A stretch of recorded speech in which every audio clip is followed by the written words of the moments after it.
ಅಂತವ್ರೆ ಧನ್ಯವಾದಗಳು ವಿಶ್ವನಾಥ್ರವರಿಗೆ ಕ್ಲಾರಿಟಿ ನೀಡಿದ್ದಕ್ಕೆ. ಇಲ್ಲಿರುವಂಥವರಲ್ಲಿ ಮಾತನಾಡ್ತಿದ್ದಾರೆ. ದಯವಿಟ್ಟು ಇದೇ ಥರ ನಮ್ಮ ಸಿನಿಮಾ 4ನೇ ತಾರೀಕು ಅಕ್ಟೋಬರ್ ರಿಲೀಸ್ ಆಗುತ್ತೆ. ಸಪೋರ್ಟ್ ಮಾಡಿ, ತಮ್ಮ ಫೇಸ್ಬುಕ್ ವಾಲ್ಗಳಲ್ಲಿ, ಸೋಷಿಯಲ್ ಮೀಡಿಯಾಗಳಲ್ಲಿ ಈ ಸಿನಿಮಾನ ಪ್ರಮೋಟ್ ಮಾಡಿ. ಈ ಥರ ಕಂಟೆಂಟ್ ಓರಿಯೆಂಟೆಡ್ ಸಿನಿಮಾಗಳು, ಸಣ್ಣ ಬಜೆಟ್ ಸಿನಿಮಾಗಳು ಇವತ್ತು ತುಂಬ ಅಗತ್ಯ ಇದೆ. ದಯಮಾಡಿ ಕನ್ನಡ ಇಂಡಸ್ಟ್ರಿಯನ್ನು ಸ್ವಲ್ಪ ಇನ್ನೂ ಉಳಿಸ್ಕೋವಂಥ ಪರಿಸ್ಥಿತಿ ನಿರ್ಮಾಣ ಆಗಿದೆ. ದಯವಿಟ್ಟು ಒಳ್ಳೆಯ ಚಿತ್ರನ ಯಾವತ್ತೂ ಕನ್ನಡಿಗರು ಕೈ ಬಿಟ್ಟಿಲ್ಲ. ಈ ಥರದ ಒಂದು ಒಳ್ಳೆಯ ಸಿನಿಮಾನ ತಾವೆಲ್ಲ ಬೆಂಬಲಿಸಬೇಕು ಅಂತ ನಾನು ಈ ಮೂಲಕ ಅಷ್ಟೇ ಕೇಳ್ಕೊಳ್ಳೋಕ್ಕೆ ಸಾಧ್ಯ.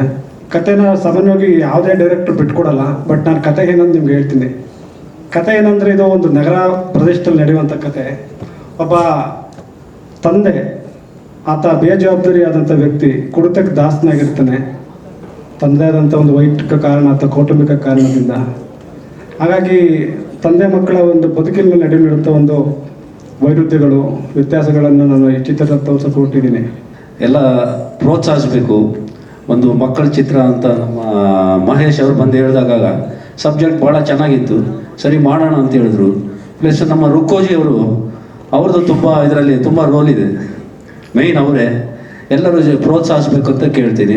ಮೀಡಿಯಾದವ್ರಿಗೆ ಎಲ್ಲರೂ ಪ್ರೋತ್ಸಾಹಿಸಿ ಆಶೀರ್ವದಿಸಿ.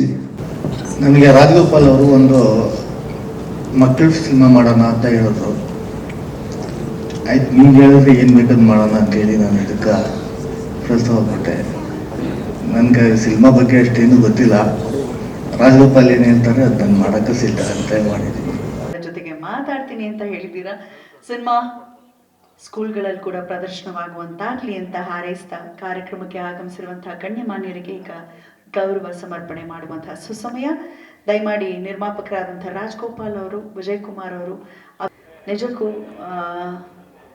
ನಮ್ಮ ಸಿನಿಮಾ ಕ್ಷೇತ್ರದ ದಿಗ್ಗಜರು ಬಂದು ಹೊಸಬರ ಈ ಸಿನಿಮಾಗೆ ಸಪೋರ್ಟ್ ಮಾಡಿದ ಪರಿ ಬಹಳಷ್ಟು ನಮಗೆ ಹೃದಯ ಭಾರವಾಗಿದೆ.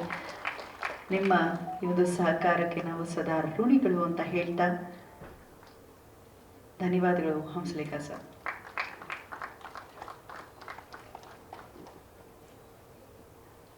ಮಿಂಚು ಹುಳು ತುಂಬ ಚೆನ್ನಾಗಿ ಮಿಂಚಲಿ. ಮುಂದಿನ ದಿನಗಳಲ್ಲಿ ಏನು 4ನೇ ತಾರೀಕಷ್ಟೇ ರಿಲೀಸ್ಗೆ ರೆಡಿ ಆಗಿದೆ. ಇಲ್ಲಿ ಅಭಿನಯಿಸಿರೋರು ಹಾಗೆ ತಂತ್ರಜ್ಞರಾಗಿ ಪಾಲ್ಗೊಂಡಿರುವಂಥವ್ರು ಎಲ್ಲರ ಲೈಫಲ್ಲಿ ಒಂದು ದೊಡ್ಡ ಸಕಾರಾತ್ಮಕ ಮಿಂಚು ಕಾಣಲಿ ಅವರ ಬದುಕಲ್ಲಿ ಅಂತ ಹಾರೈಸ್ತಾ, ಇಲ್ಲಿ ಬಂದಿರುವಂಥ ಎಲ್ಲ ಹಿರಿಯರಿಗೂ ನಾನು ಮಾಡ್ತಿರೋ ನಮಸ್ಕಾರಗಳು. ಈ ಜಾಗದಲ್ಲಿ ನಾವು ಪುನೀತ್ ರಾಜ್ಕುಮಾರ್ ಸರ್ನ ತುಂಬ ಮಿಸ್ ಮಾಡ್ಕೊತೀವಿ. ಈ ಜಾಗದಲ್ಲಿ ಅವ್ರು ಇದ್ದಿದ್ರೆ ಇನ್ನು ಎಷ್ಟು ಸಪೋರ್ಟ್ ಮಾಡ್ತಿದ್ರು ಅಂತ ಯೋಚನೆ ಮಾಡ್ಬೇಕನ್ಸುತ್ತೆ. ನೀವೆಲ್ಲರೂ ಮೂವಿ ನೋಡಿದ್ರಿ, ಚೆನ್ನಾಗಿದೆ ಅಂತ ನಾನು ಅಂದ್ಕೊಂಡಿದ್ದೀನಿ. ತುಂಬ ಕಷ್ಟಪಟ್ಟು ಮಾಡಿರೋ ಮೂವಿ ಇದು. 4-5 ವರ್ಷ ಆಗಿತ್ತು ಹಿಂದೆನೇ ಮೂವಿ ಮಾಡಿ. ನಾನಂತರೂ ಈ ಡೈರೆಕ್ಟರ್ ಸರ್ಗೆ ಎಲ್ಲರಿಗೂ ತುಂಬ ಹಿಂಸೆ ಕೊಟ್ಬಿಟ್ಟಿದೆ. ತುಂಬ ಖುಷಿ ಆಗ್ತಿದೆ ಮೂವಿ 4ನೇ ತಾರೀಕು ರಿಲೀಸ್ ಆಗ್ತಿದೆ ಅಂತ. ಎಲ್ಲರೂ ನೋಡಿ ಸಪೋರ್ಟ್ ಮಾಡಿ ಅಂತ ಕೇಳ್ಕೊತೀನಿ. ಧನ್ಯವಾದಗಳು. ಚಿತ್ರ ನೋಡಿದ್ದೀರಲ್ಲ ನೀವು, ಸೊ ಏನು ಅನಿಸ್ತಿದೆ ನಿಮಗೆ? ಚೆನ್ನಾಗಿದೆಯಾ? ಸೊ ನನ್ನ ಪಾತ್ರ ಬಂದು ಇದರಲ್ಲಿ ಪೇಪರ್ ಏಜೆಂಟು. ಸೊ ನಮ್ಮ ಪ್ರೀತಮ್ಗೆ ಲೀಡ್ ರೋಲ್ ಮಾಡಿರೋನಿಗೆ ನಾನು ಒಂಥರ ಸಪೋರ್ಟಿಂಗ್ ಕ್ಯಾರೆಕ್ಟ್ರ್, ಯಾವಾಗಲೂ ಎನ್ಕರೇಜ್ ಮಾಡೋ ಥರ ಕ್ಯಾರೆಕ್ಟ್ರು. ಎಲ್ರಿಗೂ ನಮಸ್ಕಾರ. ಒಂದು ಕನ್ನಡದಲ್ಲಿ ಒಳ್ಳೆಯ ಮಕ್ಕಳ ಚಿತ್ರವನ್ನು ನೋಡಿದ ಸಂತೋಷ ನಮ್ಮ ಜೊತೆಯಲ್ಲಿದೆ.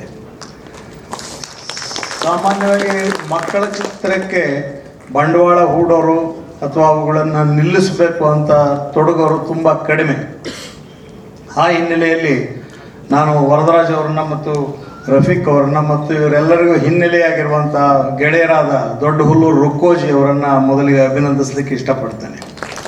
ವೇದಿಕೆ ಮೇಲೆ ಆಸೀನರಾಗಿರ್ತಕ್ಕಂಥ ಎಲ್ಲ ಗಣ್ಯಮಾನ್ಯರಿಗೆ ನಮಸ್ಕಾರ ಮಾಡ್ತಾ, ವೇದಿಕೆಯ ಮುಂದಿರ್ತಕ್ಕಂಥ ಪ್ರತಿಯೊಬ್ಬರಿಗೂ ಹಾಗೂ ಮಾಧ್ಯಮದ ನನ್ನೆಲ್ಲ ಮಿತ್ರರಿಗೂ ನಮಸ್ಕರಿಸ್ತಾ, ಚಿತ್ರ ಬಿಡುಗಡೆಗೆ ಮುನ್ನ ಇಂಥ ಒಂದು ಸೊಗಸಾದ ಕಾರ್ಯಕ್ರಮವನ್ನು ಏರ್ಪಡಿಸಿರ್ತಕ್ಕಂಥದ್ದು ನನಗೆ ತುಂಬ ಸಂತೋಷ ತಂದಿದೆ. ನಮ್ಮನ್ನು ಪ್ರೋತ್ಸಾಹಿಸಿ ಸಾಕಿ ಬೆಳೆಸಿದಂತಹ ರಾಜ್ಕುಮಾರ್ ಕುಟುಂಬ, ವರ್ಧಣ್ಣ ಅವರ ಅಳಿಯ, ಇವತ್ತು ಮಕ್ಕಳ ಚಿತ್ರಕ್ಕೆ ಕೈ ಹಾಕಿರ್ತಕ್ಕಂಥ ತುಂಬ ಖುಷಿಯಾಗಿದೆ. ಹಾಗೆ ಅವರ ಮಗ ಪೃಥ್ವಿರಾಜ್ಗೂ ಕೂಡ ನನ್ನ ಹೃತ್ಪೂರ್ವಕವಾದ ಅಭಿನಂದನೆಗಳನ್ನು ಹೇಳ್ತೇನೆ. ಅವನೊಂದಿನ ಫೋನ್ ಮಾಡಿ ಈ ಥರ ಒಂದು ಸಿನಿಮಾ ವಿಜಯ್ ಕುಮಾರ್ ಅವರು ಹೇಳ್ತಾವ್ರೆ, ನೀನು ಅದ್ರ ಜೊತೆಯಲ್ಲಿ ಇರಪ್ಪ ಅಂದರು. ಆಯ್ತಪ್ಪ, ನೀನು ಹೇಳಿದ ಮೇಲೆ ಏನೋ ಅವ್ನು ಮಾಡೋಣ ಬಿಡ ಅಂದೆ. ಯಾಕಂದರೆ ಅವನಿಂದ ನಾನು 1ನೇ ತರಗತಿಯಿಂದ ನಾನು ಕಾಲೇಜ್ ಬಿಡೋರು ನಾನು ಓದ್ದೆ, ಅವ್ನು ಬೆಂಗಳೂರು ಬಂದ ನಾನು ಊರಲ್ಲಿ ಸೆಟ್ಲಾದೆ. ಆಗ ಹೇಳ್ದ ಒಂದು ದಿವಸ ಮನೆಗೆ ಬಂದು ವಿಜಯ್ ಕುಮಾರ್ ರುಕೋಜಿ ಅವರು ಕೋಲಾರಿಗೆ ಹೋಗ್ಬೇಕು, ಅದೇ ನಾನು ನೋಡೋ ಜಾಗ ಅಂತ. ಅವತ್ತು ಜೊತೆಯಲ್ಲಿ ಹೋಗಿ ಸಿನಿಮಾ ಮಾಡೋಕ್ಕೆ ನಾನು ಒಪ್ಪಿಗೆ ಕೊಟ್ಟೆ. ಹಾಗೂ ಸಿನಿಮಾನೂ ಆಯಿತು, ಎಲ್ಲರೂ ಚೆನ್ನಾಗಾಗಿದೆ ಅಂತ ಹೇಳ್ತಾರೆ. ಆದರೆ ತಾವೆಲ್ಲರೂ ನಾವು ಈ ಸಿನಿಮಾಗೆ ನೋಡಿ ನಮಗೆಲ್ಲ ಆಶೀರ್ವಾದ ಮಾಡಿ ನಮ್ಮನ್ನ ಯಶಸ್ವಿ ಮಾಡಬೇಕಂತ ಈ ಸಂದರ್ಭದಲ್ಲಿ ತಮ್ಮನ್ನೆಲ್ಲ ಕೇಳ್ಕೊತೀನಿ. ಇಲ್ಲಿ ಬಂದಿರುವಂಥ ಪ್ರೇಕ್ಷಕರು ಸುಮಾರು ಒಂದು 300 ಜನ ಇದ್ದಾರೆ. ನೀವೆಲ್ಲರೂ ಶಪಥ ಮಾಡಿ 10 ಜನರನ್ನ ಕಳಿಸಿದ್ರೆ ಸಾಕು, 4 ವಾರ ಈ ಸಿನಿಮಾ ಹೋಗುತ್ತೆ. ಸುಮ್ಮನೆ ಚಪ್ಪಾಳೆ ಹೊಡೆದು ಪ್ರಯೋಜನ ಇಲ್ಲ, ಇಲ್ದ್ರೆ ಕನ್ನಡ ಸಿನಿಮಾಗಳು ಉಳಿಯೋಲ್ಲ. ಹೃದಯವಂತರು ಬೇರೆ ಯಾವುದೇ ನಿರ್ಮಾಪಕರಾದ್ರೆ 3 ತಿಂಗಳು 4 ತಿಂಗಳು ಸಿನಿಮಾ ಮುಗೀತು ಅಂತ ತಕ್ಷಣ ರಿಲೀಸ್ ಮಾಡಿ ದುಡ್ಡು ವಾಪಸ್ ತಗೋಬೇಕು ಅಂತಾರೆ. ಆದರೆ ಈ ನಿರ್ಮಾಪಕರ ಗುಣ ಹೆಂಗಿತ್ತು ಅಂದರೆ ಈ ಸಿನಿಮಾನ ಎಲ್ರಿಗೂ ತಲುಪಿಸ್ಬೇಕು ಅನ್ನೋ ಒಂದು ಉದ್ದೇಶ ಇಟ್ಕೊಂಡಿದ್ರು. ಹಾಗಾಗಿ 2019 ಈ ಚಿತ್ರ ಮಕ್ಕಳು ಚಿತ್ರ ಬರಬೇಕು ಅನ್ನೋ ಒಂದು ವಿಶೇಷತೆ ಇರಬೇಕು, ಇಲ್ಲ ಪ್ರಶಸ್ತಿ ಬರಬೇಕು. ಆ ಪ್ರಶಸ್ತಿ ಬಂದರೆ ನಮ್ಮ ಚಿತ್ರ ಗೆಲ್ಲುತ್ತೆ ಅನ್ನೋ ಉದ್ದೇಶದಿಂದ ಇಷ್ಟು 5 ವರ್ಷ ತಡವಾಗಿ ಮಾಡಿದ್ದಾರೆ. ಬೇರೆ ಯಾವುದೂ ಕಾರಣ ಇಲ್ಲ.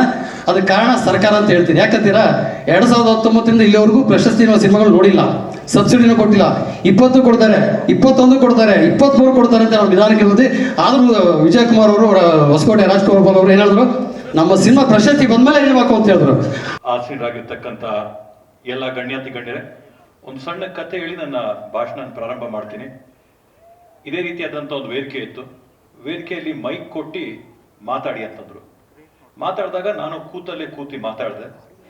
ಹಿರಿಯ 1-2 ರಾಜಕಾರಣಿಗಳೇನಿದ್ರು, ಮಂತ್ರಿಗಳೇನಿದ್ರು, ಅವ್ರು ನನಗೆ ಕರೆದು ಬೈದು ನಿಜವಾದ ರಾಜಕಾರಣಿಯ ಲಕ್ಷಣ ವೇದಿಕೆ ಸಿಕ್ಕಿದಾಗ ಅದನ್ನ ಬಿಡಬಾರ್ದು ಅಂತೇಳಿ. ಬೇರೆ ಯಾವುದೇ ನಿರ್ಮಾಪಕರಾದ್ರೆ 3 ತಿಂಗಳು 4 ತಿಂಗಳು ಸಿನಿಮಾ ಮುಗೀತು ಅಂತ ತಕ್ಷಣ ರಿಲೀಸ್ ಮಾಡಿ ದುಡ್ಡು ವಾಪಸ್ ತಗೋಬೇಕು ಅಂತಾರೆ. ಆದರೆ ಈ ನಿರ್ಮಾಪಕರ ಗುಣ ಹೆಂಗಿತ್ತು ಅಂದರೆ ಈ ಸಿನಿಮಾನ ಎಲ್ರಿಗೂ ತಲುಪಿಸ್ಬೇಕು ಅನ್ನೋ ಒಂದು ಉದ್ದೇಶ ಇಟ್ಕೊಂಡಿದ್ರು. ಹಾಗಾಗಿ 2019 ಈ ಚಿತ್ರ ಮಕ್ಕಳು ಚಿತ್ರ ಬರಬೇಕು ಅನ್ನೋ ಒಂದು ವಿಶೇಷತೆ ಇರಬೇಕು, ಇಲ್ಲ ಪ್ರಶಸ್ತಿ ಬರಬೇಕು. ಆ ಪ್ರಶಸ್ತಿ ಬಂದ್ರೆ ನಮ್ಮ ಚಿತ್ರ ಗೆಲ್ಲುತ್ತೆ ಅನ್ನೋ ಉದ್ದೇಶದಿಂದ ಇಷ್ಟು 5 ವರ್ಷ ತಡವಾಗಿ ಮಾಡಿದ್ದಾರೆ. ಬೇರೆ ಯಾವುದೂ ಕಾರಣ ಇಲ್ಲ. ಅದಕ್ಕೆ ಕಾರಣ ಸರ್ಕಾರ ಅಂತ ಹೇಳ್ತೀನಿ. ಯಾಕಂತೀರಾ, 2019 ಇಲ್ಲಿವರೆಗೂ ಪ್ರಶಸ್ತಿ ಸಿನಿಮಾಗಳು ನೋಡಿಲ್ಲ, ಸಬ್ಸಿಡಿನೂ ಕೊಟ್ಟಿಲ್ಲ. 20 ಕೊಡ್ತಾರೆ, 21 ಕೊಡ್ತಾರೆ, 23 ಕೊಡ್ತಾರೆ ಅಂತ ನಾವು ನಿಧಾನಕ್ಕೆ ಇರುತ್ತೆ.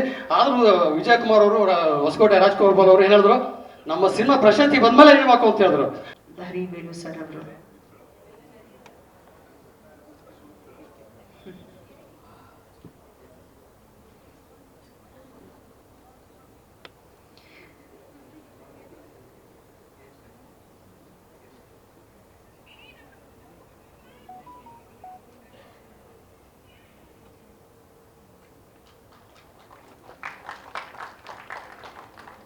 ಧನ್ಯವಾದಗಳು ಧರಿ ಸರ್.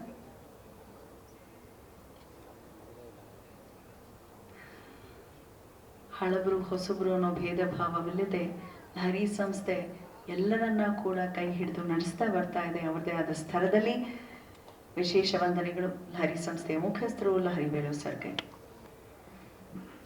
ಹಂಸಲೇಖ ಅವರು, ಹಾಗೆ ಜಯಮಾಲಾ ಮೇಡಮ್, ಶರತ್ ಬಚ್ಚೇಗೌಡರು, ಡಾಕ್ಟರ್ ರಾಜಪ್ಪ ತಳವಾಯಿ, ನಾಡಿನ ಚಿಂತಕರು ಡಾಕ್ಟರ್ ರಾಜಪ್ಪ ಅವರು, ರಿಟೈರ್ಡ್ ಪ್ರೊಫೆಸರ್,